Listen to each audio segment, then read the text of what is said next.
Hello, I'm Del, Dallas International, and today I will be sharing with you episode 3 on how to become a real, R-E-A-L, success in life and business. So whatever you do, don't stop watching this invaluable training, for if you will act upon it, which is apply, change, and teach others, you will not be disappointed. I guarantee it. Del Ellis International presents leadership trainings with Del Ellis, who is passionate about changing lives. Before we get started today, let's do a brief recap from the other episodes. We discovered that the acronym R-E-A-L has a meaning. The R, for example, stood for the word relationship. I love what Walter Winchell said about relationship. Never above you, never below you, always beside you. We have to learn that in leadership that we need to take the position from vertical to horizontal. Then, of course, from episode 2, we discovered that the letter E is for equipping. President Johnson said we must open the doors of opportunity. But before we do that, we must also equip our people to be able to walk through those doors. Today we're going to be focused on the letter A from our word real, R-E-A-L, which stands for attitude. As you probably guessed it by now, you know I love to use acronyms. Now let's examine the acronym for the word attitude. Of course, the A of the word attitude is always make today my best day. The first T is taking pride in a job well done. The second T from the acronym attitude is treating others with respect. The letter I, isolating your negative thoughts. Now let me share something with you. You cannot defeat a negative thought with your head down. You must raise your head up and then destroy that negative thought by speaking a positive word. Now, on the third T, what it's for is treating task as an opportunity. The U is for utilizing my talents every day, not 5 days a week, not 6 days a week, but every day. In the letter D, it's doing the job right the first time. There's no such thing as a shortcut, trust me.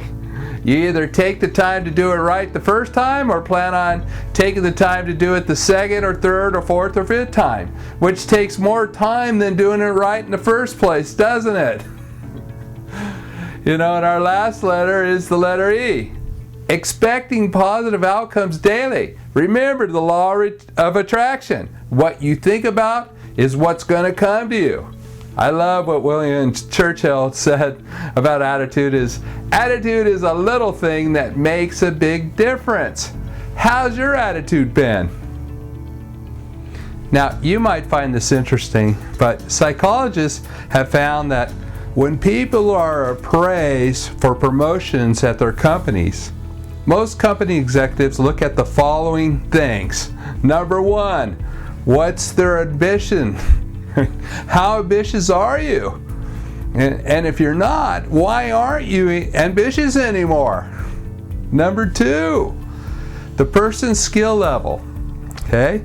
Here's what's interesting about a person, that they say has natural skill levels.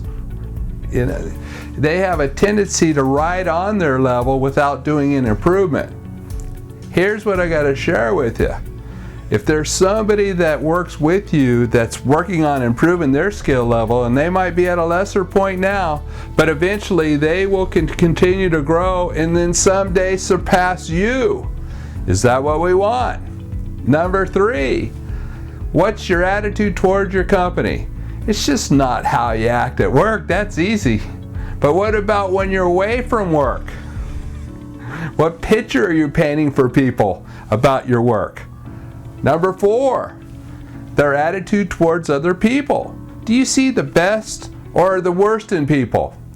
Do you recognize or even look for untapped potential in those around you?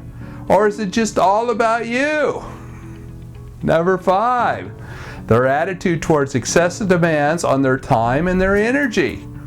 Here's what's interesting. If you get upset when others around you ask you for help, are your words and your body language saying the same thing? I have a saying, and this is it. Okay, quote, a great or bad attitude, both of them are going to be contagious.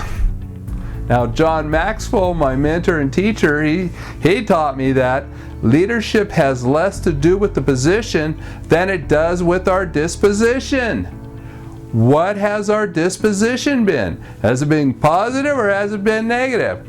By the way, if you have a negative attitude towards helping others, it is one of the fastest ways to kill morale, to kill productivity, and ultimately customer satisfaction. Is that really what we want? I hope not. Let's ask ourselves the following questions, okay? And rate ourselves 1 through 5. 1 equaling always and 5 equaling never. Number 1, do you evaluate your ambition on a regular basis? 1 through 5. Bill Bradley said, ambition is the path to success. Persistence is the vehicle you arrive in. Have we been ambitious? If not, what has stopped us? Is it time for us to jump in that car called persistence and then drive ourselves to becoming more successful? I would hope so. Number 2, do you invest in your own skills and learning? 1 through 5. Now, Warren Buffett's best investment advice is this. The best investment that you can make is investing in yourself. How much time, energy, or money have you invested lately? Isn't it true, if you don't invest, you can't expect a return? Number 3, do you foster a healthy attitude in yourself and for your organization? Rate yourself 1 through 5. Now, Albert Einstein, the smartest man in the 20th century, had something interesting to say. He said, weakness of attitude becomes weakness of character. How strong is our character? Number 4, do you foster a healthy attitude in yourself, on your team, and energy with a positive attitude? Rate yourself 1 through 5. Of course, happiness doesn't depend on any external condition. It's governed by our mental attitude. Of course, that was Dale Carnegie. What can we do to govern our mental attitude? Are we going to let circumstances dictate our attitudes? Number 5, do you respond to excessive demands on your time and energy with a positive attitude? Can you imagine that? Rate yourself 1 through 5. Remember what Zig Ziglar said, and it's very interesting. Your attitude, not your aptitude, will determine your altitude. Got tongue twisted. How high will our positive attitude take us? Wouldn't the sky be the limit with a positive attitude? Number 6, do you believe a positive attitude is a choice? Rate yourself 1 through 5. Kathleen Pulsifer was quoted saying, and we have complete control over our own attitudes. We are the ones. We decide how we feel, how we look at things. See, we decide. We decide how we react to things. We decide. Do you believe that we can actually decide how we're going to allow things to affect us, good or bad? And lastly, number 7, do you think that our attitude determines our approach to life? Rate yourself 1 through 5.